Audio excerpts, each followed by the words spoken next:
Friends welcome back to Srijani TV. మన Ecociv second weekly అప్డేట్స్కి అందరికీ స్వాగతం. Environment, climate change and civil engineering డొమైన్స్లో ఈ మంత్ 5th to 11th వరకు జరిగిన మోస్ట్ ఇంపార్టెంట్ అప్డేట్స్ని ఈ వీడియోలో చూద్దాం. ఫస్ట్ అప్డేట్ వచ్చేసరికి ఈ వారం దేశంలో చాలా రాష్ట్రాల్లో భారీ వర్షాలు కురిశాయి. ఢిల్లీ, యూపీ, గుజరాత్, మహారాష్ట్రతో పాటు మన తెలుగు రాష్ట్రాలకు కూడా ఐఎండీ హెవీ రైన్ఫాల్ అలర్ట్స్ జారీ చేసింది. ముఖ్యంగా ఢిల్లీలో అయితే 3 ఏళ్లలో ఇదే హైయెస్ట్ రైన్ఫాల్గా రికార్డ్ అయింది. దీనివల్ల రోడ్స్ మునిగిపోయి భారీగా ట్రాఫిక్ జామ్ అయింది. పబ్లిక్ ట్రాన్స్పోర్టేషన్ అంతా ఎక్కడికక్కడ నిలిచిపోయింది. కానీ ఫ్రెండ్స్, ఒక సివిల్ ఇంజనీర్గా మనం ఆలోచించాల్సింది ఏంటి తెలుసా?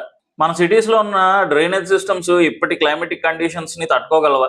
స్టామ్ వాటర్ డ్రైన్స్ కెపాసిటీ ఎంత? ఎంక్రోచ్మెంట్ వల్ల న్యాచురల్గా ఉండే డ్రైనేజ్ సిస్టమ్ అంతా బ్లాక్ అయిపోయాయి కదా, ఈ అర్బన్ ఫ్లడ్డింగ్ అంతా మనకు కనిపిస్తుంది. ఇప్పుడు ఫ్యూచర్ ఇంజనీర్స్గా ఇప్పుడు మనం సస్టైనబుల్ అర్బన్ డ్రైనేజ్ సిస్టమ్స్ మీద గట్టిగా ఫోకస్ పెట్టాలి. ఇక సెకండ్ అప్డేట్కి వచ్చేసరికి India's most prestigious project Mumbai and Ahmedabad bullet train work గురించి 2027 కల్లా కమర్షియల్ ఆపరేషన్స్ స్టార్ట్ చేయడానికి ఆ వర్క్స్ అన్ని బుల్లెట్ స్పీడ్లో జరుగుతున్నాయి. ఈ ప్రాజెక్ట్లో high speed rail technology and long span bridges and earthquake resistant engineering లాంటి కటింగ్ ఎడ్జ్ టెక్నాలజీస్ని వాడుతున్నారు. మన ఇండియన్ ట్రాన్స్పోర్టేషన్ హిస్టరీలో ఇది ఒక నెక్స్ట్ లెవెల్ చాప్టర్ అని చెప్పొచ్చు. థర్డ్ అప్డేట్ వచ్చేసి ఇప్పుడు ఇంజనీరింగ్ ఇన్స్టిట్యూషన్స్లో డ్రోన్ టెక్నాలజీ మీద ఆర్టిఫిషియల్ ఇంటెలిజెన్స్ అండ్ జేఎస్ ఏరియాస్లో ట్రైనింగ్ ప్రోగ్రామ్స్ అయితే విపరీతంగా జరుగుతున్నాయి. ఇప్పుడు సివిల్ ఇండస్ట్రీలో ఈ డ్రోన్స్ యూజ్ చేసి ల్యాండ్ సర్వేయింగ్ చేస్తున్నారు, డ్యామ్స్ అండ్ బ్రిడ్జెస్ ఇన్స్పెక్షన్ చేస్తున్నారు, కన్స్ట్రక్షన్ మానిటరింగ్ చేస్తున్నారు.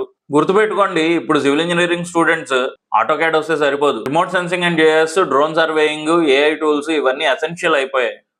అప్డేట్ అవ్వకపోతే వెనకబడిపోతాం. సో ఈ వీక్లీ అప్డేట్స్ అన్ని చూస్తుంటే మనకు ఒకటి అర్థమవుతుంది. ఈ రోజుల్లో ఇంజనీర్స్ అంటే ఓన్లీ బిల్డింగ్స్ కట్టడం కాదు, ఫ్లడ్స్ని తట్టుకునే systems, water secure communities and green ఇన్ఫ్రాస్ట్రక్చర్ని డిజైన్ చేయాలి.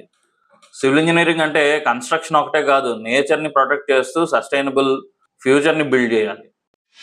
సో ఇది ఫ్రెండ్స్ ఈ వీక్ ఈకోసివ్ అప్డేట్స్. ఈ అప్డేట్స్లో మీకు ఏది ఇంపార్టెంట్ అనిపించిందో మన కామెంట్స్ బాక్స్లో మెన్షన్ చేయండి. ఈ వీడియో నచ్చితే లైక్ చేయండి, మీ ఫ్రెండ్స్ అండ్ ఫ్యామిలీ మెంబర్స్కి షేర్ చేయండి. మన ఛానల్ని ఇప్పుడే సబ్స్క్రైబ్ చేసుకోండి. మళ్ళీ నెక్స్ట్ వీక్ అప్డేట్స్లో కలుద్దాం. అంతవరకు బాయ్. Thanks for watching.